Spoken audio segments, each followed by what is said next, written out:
So I think I needed that failure, I needed that rejection to make me raise my game. You know, and there's nothing like someone telling an entrepreneur particularly no to make you go, just watch. And also, I mean, it will be no surprise, I'm sure, to many people listening that the very little funding goes to female founders. It's only about 2% of the venture funding out there.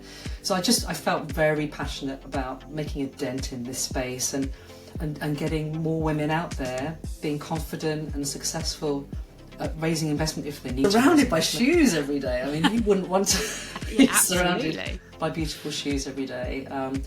Working with celebrities and the media, you know, it was kind of, I really thought I got it. Hi, welcome to A Beginner's Guide to Being a Grown-Up, the podcast. I'm Sam Cooper-Gray, and this is my passion project to interview interesting people about their lives and find out about what makes them tick and what have they learned in their journey to adulthood. Today, we are incredibly lucky to have Julia Elliott Brown with us. So Julia is a serial entrepreneur and board advisor. She's worked in the startup industry for over 25 years, built, funded and grown a number of successful businesses. She sits on a number of boards. And she's also an author. She has a best-selling book called Raise, The Female Founder's Guide to Securing Investment, and it's not product placement. I do actually have it over there in my bookcase. And she also has a very own podcast, so we might end up talking about that, fundraising stories with female founders.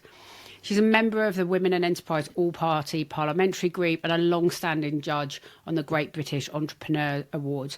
She's also a mentor for Barclays Eagle Labs and the NatWest Entrepreneurial Programmes, really giving back into that entrepreneurial startup world. She speaks regularly in the media representing the voice of female founders. And as I know personally, she has a huge passion for empowering women, especially female businesses. Julia, welcome. Thank you for making the time to be interviewed today. Hey, Sam. It's great to see you. Really nice to see you. So, first question I ask everybody is, tell me about your journey into adulthood. Oh, goodness me, where do we even start with that one, Sam? That is an epic question. I'm not going to give you my whole life history, but I guess what's pertinent, I grew up in a rural village in Warwickshire, so not much to do there, not much going on. I was always a precocious child, I think my mother would say, always asking the question why at everything. Why? And I guess that's something that I've always done, not only as a child, but going on to being an adult.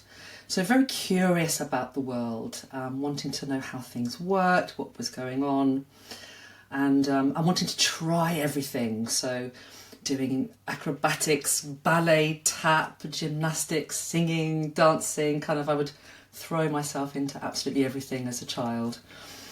And what else? I was quite bossy, probably. That was a word that was often thrown leadership at me. Skills, Julia. Leadership skills, not bossy. I mean, the word bossy is a funny one, isn't it? Because I think we sort of need to reclaim that. But I was always bossy. The oldest of three daughters, so three girls, and the oldest, I've got two younger sisters.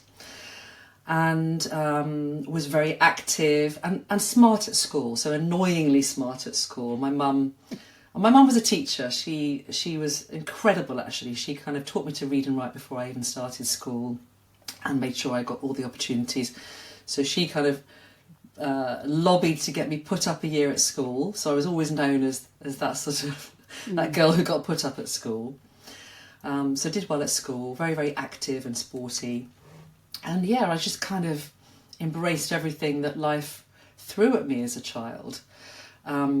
Very industrious. I couldn't wait to start work. You know, as soon as I could go and get a job, I got a job. I wanted to earn money. I loved working. I waitressed. I did a bit of chefing. I worked as a receptionist.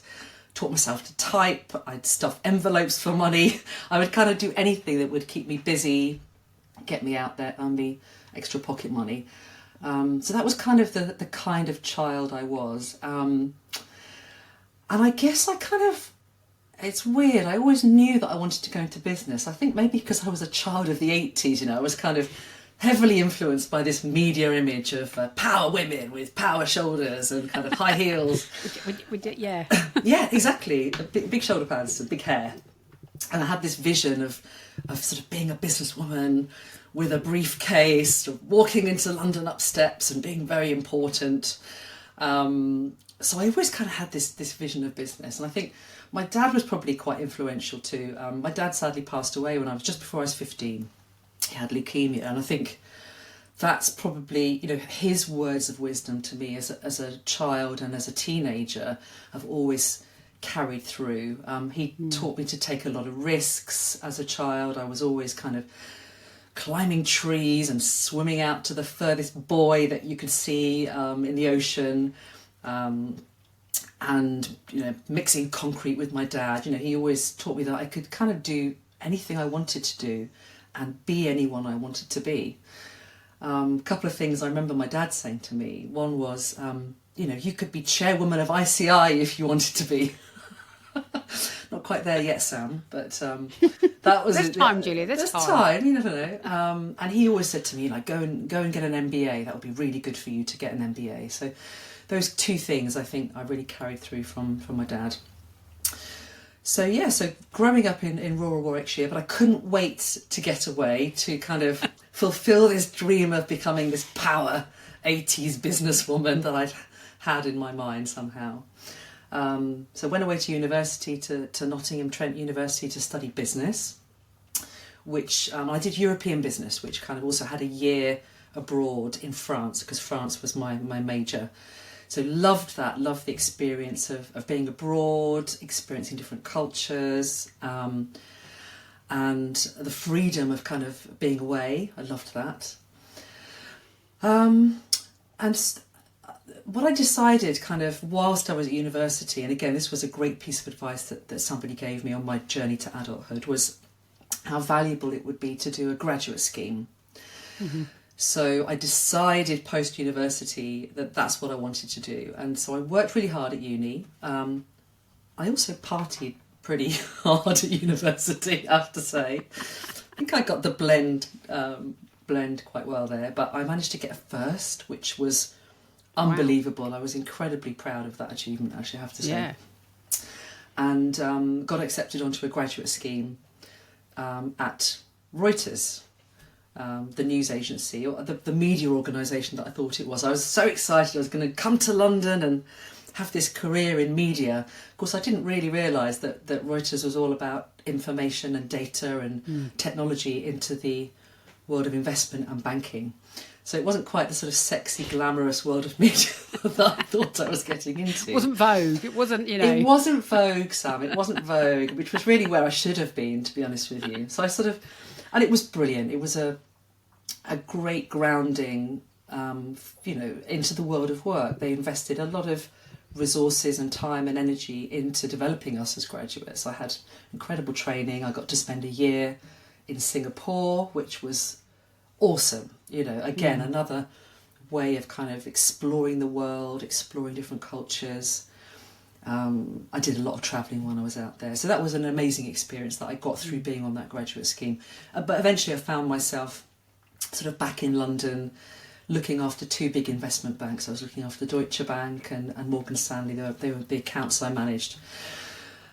And I just kind of, you know, I thought it was a great experience, but I quite quickly realised that the big corporate world wasn't really for me, Sam, I have to say. Mm-hmm. Yeah.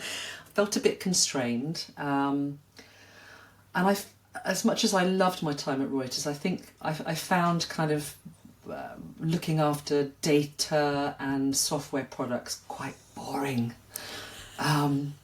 Sorry for anyone from my Reuters days listening to this, but you know, I was on the investment floor and there was just hundreds of kind of blokes in suits sitting at desks, like looking at trading information, and yeah, it didn't really float my boat. I kind of wanted something a bit more creative, a bit more exciting.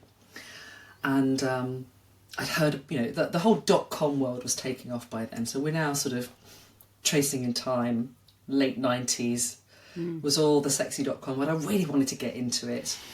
And so I jumped ship and went to work for a .com startup called upmystreet.com, which was a real internet pioneer of its day. Yeah. Where it was a local information publisher. You could put your postcode in and find out all about where you lived. It was really cool.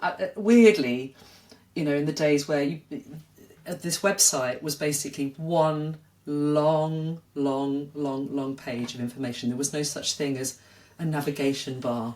No. Which is hard to imagine, actually.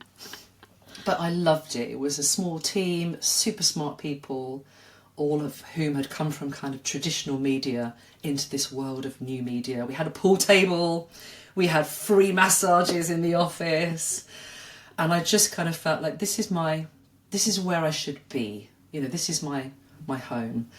I felt like I could be who I was. I didn't feel like I needed to be a different person outside of work to who I was in work. It's funny actually thinking back to the corporate world. I mean, I remember one of these 360 reviews I had, and I'll never forget this negative comment I had, which was that blue toenail varnish is very inappropriate and I should not wear it. And I just thought, God, if I want to paint my toenails blue, I will. And I'm sure you'll appreciate that, Sam. I'm looking at you here with your beautiful with my bright pink hair. Yeah, I think the world's moved on a little, at least. It has moved on a little bit. But it suited me, that kind of creative, dynamic space with lots of ambition, with really lots of smart people. And it was a great place to work. And within a couple of years, actually, that business got bought by uswitch.com, which is the utility switching company. And they actually asked me to then run Up My Street as a subsidiary of their business. So amazing. I mean, I'm cutting a long story short here, but age 27, you know, I was running one of the leading .com companies at the time, which had 1 million unique visitors a month. We had a small team that I was running. I sat on the management team of uswitch.com, and you know, I felt like I was really flying the kind of the world of new media and was flying, and I loved it. I really loved it, and it was challenging. You know, the business got bought by uswitch. There were some cultural challenges in getting the two companies to fit, but I think we worked it out quite well. So I got married. I went off on maternity leave to have my first baby, James, my boy, who is now, good God, like 19 years old. I can't believe it. How did that happen? But it was weird because whilst I was on maternity leave, I guess I got my first taste of kind of being sidelined because I was a woman, feeling that discrimination. And it's quite hard to piece it together now, but whilst I was away on maternity leave, Up My Street got sold by uswitch to a US media company, Scripps. And I knew nothing about it. Nobody told me about it. Nobody kept me informed. They sold this business that I was running. It was really quite odd. And I felt very frustrated. I'd tried to negotiate myself some equity in that business along the years when I was working for uswitch, and I didn't push it. I thought it will happen one day. I didn't kind of negotiate that effectively, and I kind of really felt like I'd been done over, actually. And I came back from maternity leave, and they said, well, you know, we can find something for you, you know, a couple of days, 3 days a week in uswitch. But I felt like they were having to find something for me. Yeah. It didn't feel right. Didn't really feel particularly valued, and so I decided to leave. Did a little stint at a business called Home Track, which is a property data company where you can get your house valued. Did about a year there, and then I thought, right, enough is enough. I've worked for enough kind of, let's just say, crazy people. Some kind of big egos that I'd worked for, and I'd spent, you know, too much time thinking, you know what, if I was in charge, I wouldn't be doing it like this. And I thought, I can't keep saying that to myself anymore. I need to be going out there and forging my own story. And so I set up my first business, which was just a small consultancy business, going out and helping other small to medium-sized businesses kind of make the most of this whole new media space. This media space, which was actually turning into Web 2.0, which we now call social media. Yeah. We're showing our age here, Julia. We're showing our age. Oh my gosh. I know, it's crazy. Well before social media. Well before social media. But So I really enjoyed that, did that for a few years. I really enjoyed helping other businesses be successful. It was really fun. And it was the heady days of, again, all the exciting stuff that was happening with Apple and San Francisco, and I was kind of going over there to do trade shows and stuff. I really enjoyed it. Whilst I was running that consultancy, my sister and I had the idea for my second entrepreneurial venture, which I did with her, which was a design your own shoe company. So a completely different thing, a consumer business where you could sit on your computer at home and design your own pair of beautiful shoes from hundreds of different options of styles and heel heights and shapes and sizes and materials. Create it in front of your eyes, press a button, and have those shoes handmade for you and delivered to you within a few weeks. And that's a long story. If you want to hear more about that story, you have to buy my book, which isn't all about that, but has a part of that story in it. There you go. There's the teaser for you. And that was a kind of, I guess, my main kind of real entrepreneurial venture. From absolute startup through to getting that business off the ground, bringing a team together, putting all of our own savings into that business to make it happen, going out and securing funding from venture capital firms and from angels and from crowdfunding, which was super stressful. I'm sure we'll talk about that some more in a minute. Or through to starting to scale the business, through to having to close that business down because we couldn't secure any further funding. So it was a 7-year roller coaster ride of a journey, and that was really a huge education for me, a huge ride. I absolutely loved it. It was super glamorous, I was surrounded by shoes every day. I mean, who wouldn't want to be surrounded by beautiful shoes every day? Working with celebrities and the media, it was kind of, I really thought I got it made. I thought, this is me, I've arrived. Finally, this dream of the person I wanted to be. But it all came crashing down. And off the back of that, I really kind of had to do a lot of soul searching about what it was that I wanted to do next. Because when you've had a business like that was so all-consuming, where it was everything to me, it was my identity. What was I going to do next? I certainly felt like I was completely unemployable. I think all entrepreneurs say that, don't they? I don't think I've met an entrepreneur who thinks they could be employed by somebody else. No way. I mean, really, just always wanted to do things my own way. But I really didn't know what I was going to do. But then I thought to myself, I've had so many other female founders, so many other women come to me along that journey and ask for my support and advice, particularly around how to raise investment, because I'd raised £2 million of funding for that business, which was no mean feat, actually, when I look back at it. So many women had asked my advice, to pick my brains. And I just thought, there's something in this, because I really like helping other people. I'd like to see other people succeed where I have failed. I'd like to for other women to avoid the pitfalls that I'd seriously fallen down, and there were many. And also, I mean, it will be no surprise, I'm sure, to many people listening, that the very little funding goes to female founders. It's only about 2% of the venture funding out there. So I felt very passionate about making a dent in this space and getting more women out there being confident and successful at raising investment if they need to raise investment, and scaling their businesses. Because frankly, otherwise we've got the world run by a load of tech bros, which unfortunately seems to be the case.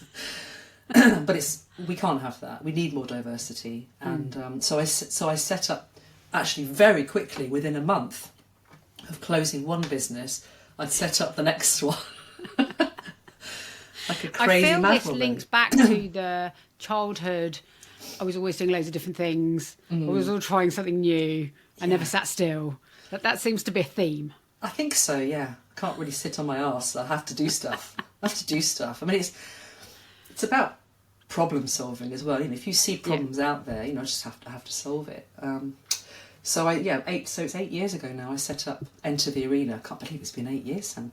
Enter the Arena, which is an advisory firm that supports high growth businesses led by female founders, supporting them with building their businesses for growth, with raising investment, and with good governance.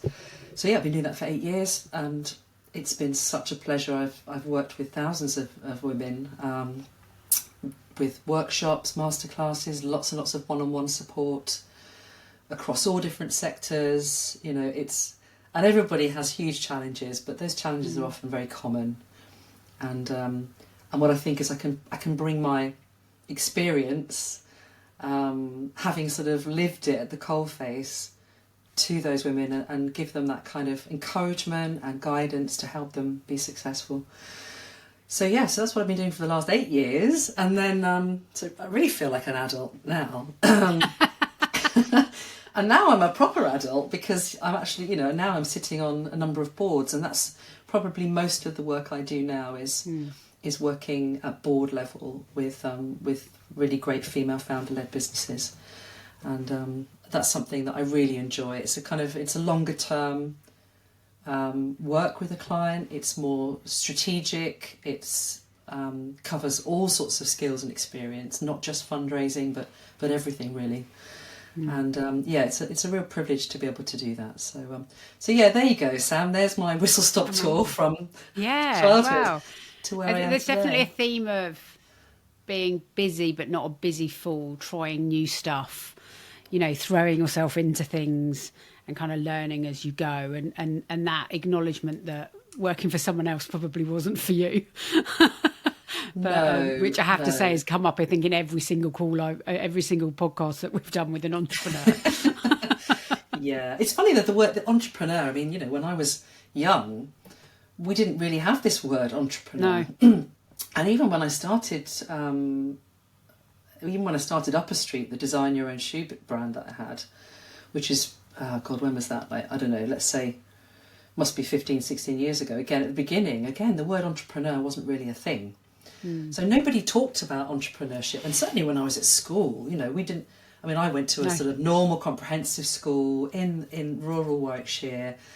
Everybody's parents were sort of teachers or nurses or doctors or architects. Or nobody worked in finance. Nobody was an entrepreneur. So kind of didn't know that that's what I was until much later, when it's like, okay, this is exactly who I am and who I've always been, really. Yeah, absolutely. And so looking back then at your 18-year-old self, who, as you said, your dad said, go off, get an MBA, go do stuff. But, at 18, just off to university in Nottingham, if she could see you now, what would she recognise? What would she be like, yep, I knew she was going to do that? What would she recognise in who you are now? I think she would certainly recognise my ambition. That ambition has always been there. But I think what's interesting is that ambition has taken quite a different shape. When I was younger, that ambition was mostly pretty self-interested, I would say. It was all about kind of elbows out, kind of how can I get to where I want to go, wanting to win, wanting to have more influence, wanting to be successful, earn more, run more things, quite ego-driven, I would say. Very ego-driven, quite selfish at times, very independent, selfish. And I think, but as time has gone on and I've kind of got older and wiser, that's softened. I think, and that ambition has shifted considerably, particularly in the last, it's been shifting for a long time, but I think shifting to be an ambition to make a difference and to support others. So that's been my focus for a long time now. I think we think about that, don't we, as adults? We think, what is it? Is it about having a legacy, or I don't know? It's about making that impact, and that impact is not how high can you rise. That impact is how much can you help others rise, and what difference can that make in the world? Because if I think about all those startups that I've had the pleasure to work with and support, you know, of course, many of them won't be successful, but some of them will be. And those are businesses, especially the ones led by women, that are going out and doing some really incredible things in the world. So that impact is kind of exponential, really, when you start to flip that ambition in different ways. So I don't know, it's interesting. And I now look at that ambition and think, where can I take that piece next? I'm not sure what the answer to that is yet, Sam, but I feel that now. I mean, I've just turned 50 in October, and so kind of coming into this next part of my life is how can I take that ambition and do more good in the world beyond just the industry that I work in. So I don't know. I'll let you know when I've decided. Okay. When you've worked it out. Yeah, definitely. You'll have to write another book then, Julia. Oh, God. I'm not sure about that. I mean, so people ask me that all the time, actually, because it's like, well, they do, but it's like writing a book is not easy. You know, it was a lot of work writing that book. I wrote it, I started it in the pandemic when I thought I had some breathing space, which didn't last very long. It's hard work. Right? It was a labour of love. The computer nearly went out the window about 10 times. When my editor said, I think we need another draft, I'd be like, what? But got there. So yeah, not sure it'll be another book, but we'll see. Okay. So we've talked about, you know, that your 18-year-old self would recognise that ambition. What would she be absolutely blown away by and amazed by in the woman that you've become? I think, I mean, if I look at the work lens, I think she would be amazed that I'm where I am now. And I'm quite surprised by that too, actually, because I think I kind of, for a long time, had that ambition to have a portfolio board career. But I always thought that was something you kind of got when you're in your 60s, when it was all over. And so to start moving into board work in my late 40s, I felt was, a real achievement. And I got there sooner. I feel like I kind of matured sooner than I thought I would. So I achieved that goal, a lot earlier. So I think she'd be quite amazed by that. And I think she'd probably be quite amazed that I am less selfish than she was at 18. I think I am anyway. You know, that there's a lot of love in what I do, and I think she'd be quite amazed by that. Yeah, amazing.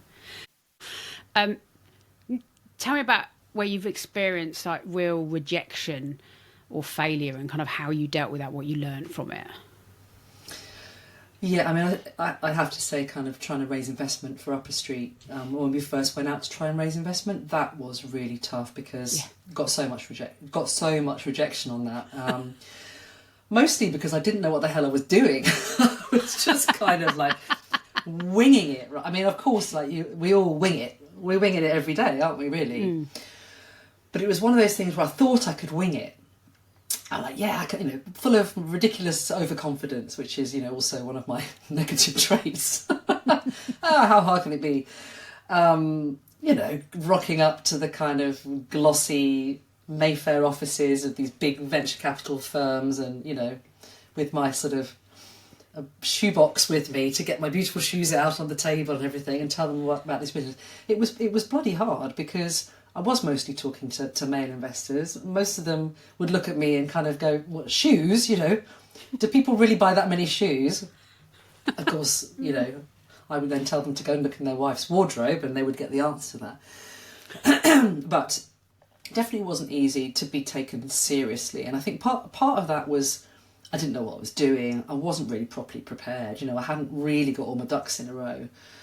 And I didn't really know what kind of interrogation I was going to get from the kind of the money men, I guess. So it was quite soul destroying, and I felt a little bit like a sort of a plastic bag being blown around in the wind, because you go and meet with one investor and they'd sort of criticise the business in one way and tell you should be doing something else with it. And I'd start to question myself and then go back and sort of have a look at the plans and then go and speak to someone else and they'd tell me something completely different. I'd kind of, it was just, I didn't know where I was going with it. And it was also really kind of squeaky bum time because the business desperately needed cash. We were running out of cash, and I could see that happening.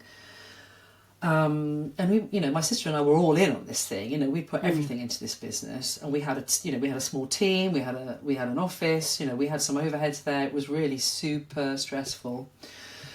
But it was kind of also really defining, because once you've had that kind of rejection, you've got to then go back deep inside and look at what's going on here, because there's something I'm doing wrong. There's something that's not right here. Yeah. Is it the business that's not right? Is it me that's not right? Is it my approach? What's going on? So I had to kind of really go back into the business, really go into myself and look at, you know, where really do we want to go?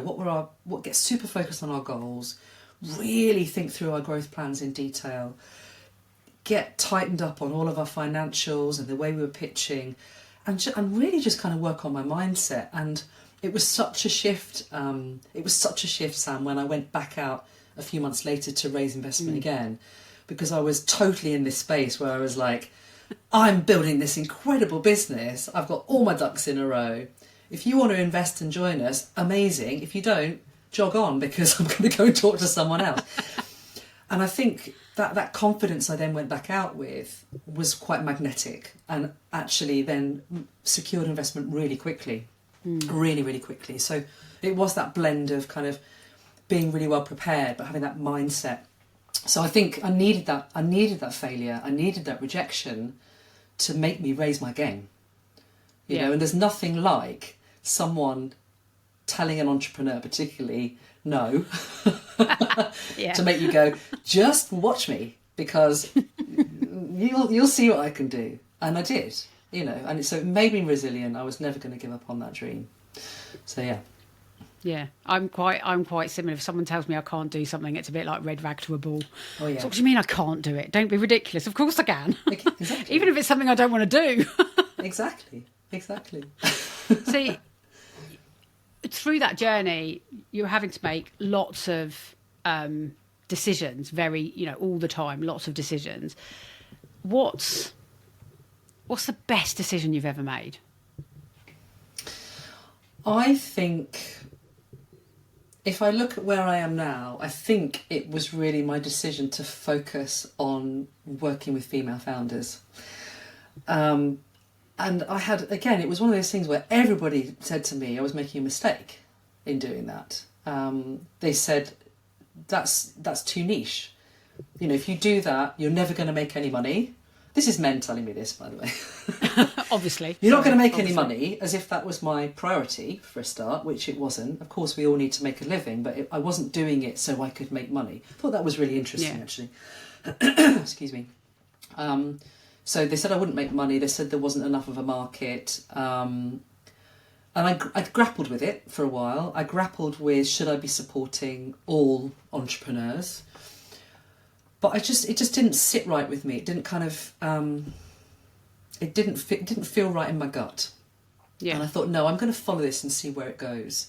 And I'm so glad I did, because what it enabled me to do was exactly that, to carve out that niche and actually become really, really good at what I do, because I'd really, really focused on something very small. Not small. Yeah. The small's not the right word, because actually it's a huge opportunity, really. Yeah. But that going into that niche meant that I could really hone my craft and really get it right. Because working with women and working with female founders I found really, really different from working with other entrepreneurs. The experience is quite different. The way women approach things and think is often quite different. I don't want to generalise too much, but you know, we've been conditioned in a very different way. We've had a very different experience growing up, and so for me to be able to really tap into that and get that right was super important to me. So yeah, and I look. When I started, it was so tiny into the arena. You know, the first year the revenue was like nothing, and it's never been huge. You know, this is not a big business. That I'm scaling. It's a small advisory company, really, but it's successful in its niche, and that's great. So I think I would never do anything because it'd make money. It has to come from the heart. Yeah, I think that's quite a female trait as well, and I think. As you say, doing something that you have a passion for I think that gives you the edge, right? Even if it is a niche. And I know from the work you do at Enter the Arena, like one female entrepreneur at a time, you're helping make female entrepreneurship less niche because there's more and more of them out there. And we know it's a growing body of women who are, starting businesses, getting funded. And Enter Arena is definitely such a key part of that. So, I think what you do is amazing. You touched on the fact that lots of men gave you advice, mostly men gave you advice not to do it, not to go into the niche. But what's the best advice you've been given that you just completely ignored? That's such an interesting question. Because I always think if I ignored it, I didn't think it was very good advice.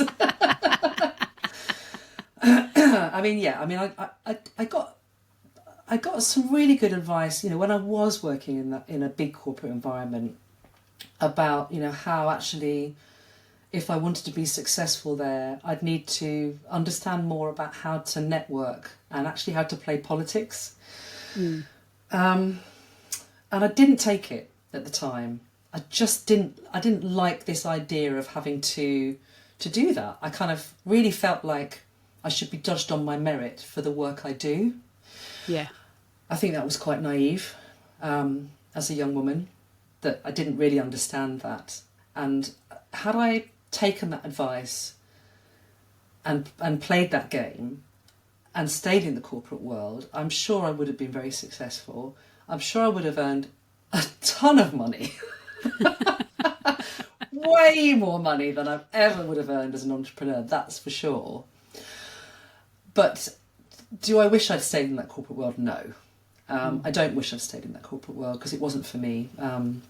As we talked about, I needed to follow the entrepreneurial path. But I do think that advice around networking and politics, is valuable. And I know now how important networking is. I mean, it's something that I advise all the clients I work with, to be doing that as soon as they can and all the time.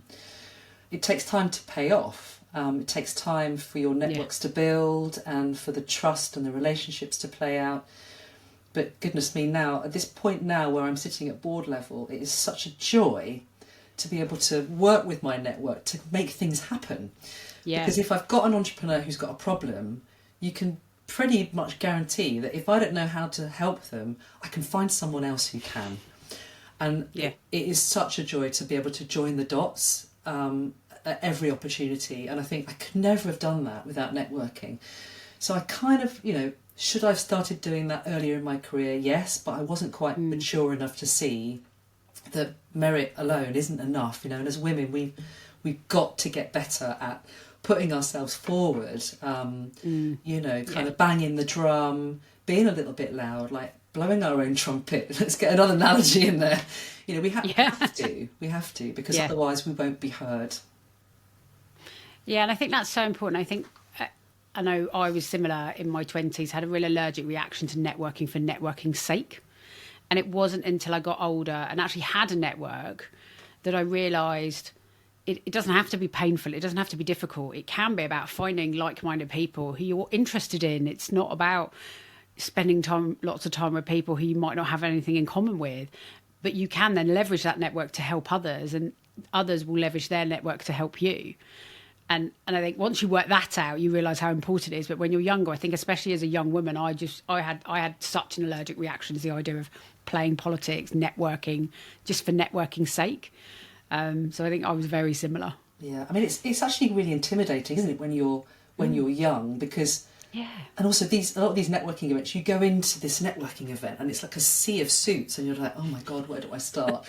And this view that you think it's all going to be about swapping business cards and everything, and the networking is like that if it's bad networking.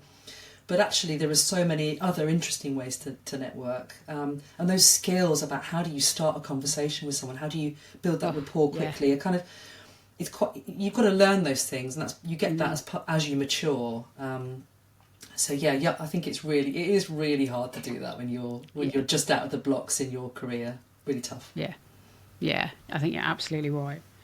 So, as part of the podcast, and obviously it's called The Beginner's Guide to Being a Grown-Up, and you said one book was enough. I think I might have one book in me, and I'd love to turn what we talked about in the podcast when I've talked to everyone that I've spoken to, into a book, into the beginner's guide.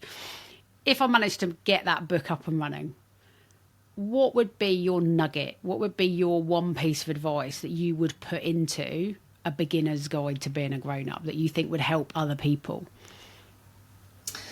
I think the most important thing I've learned as a grown-up is how important it is to do things from the heart. You've got to listen to your heart. So it's about tapping into that inner voice that you have, that inner spirituality, I guess, that is what's your calling in life. How can you really add value to the world? How can you help? How can you add value? If it doesn't connect with your heart, don't do it. And I think, certainly as a young woman, I didn't quite get that, and now I do. And so for me now, if it doesn't connect with my heart, then I'm not going to do it. I love it. I think that's a great piece of advice. If it doesn't connect with your heart, don't do it. And I think you're right. I think a lot of people, it takes them a while to work that out. So, yeah, fantastic advice. Thank you. Julia, thank you so much for your time today. I've really enjoyed our chat, learning a little bit more about your history, your background, and about the businesses that you've run and the roles that you've done. And I'm sure all of our listeners will have really enjoyed the journey that we've taken today as well. So thank you so much for your time and for being interviewed today. My absolute pleasure, Sam. And if you need any help with how to get that book out, I'm a woman. Excellent.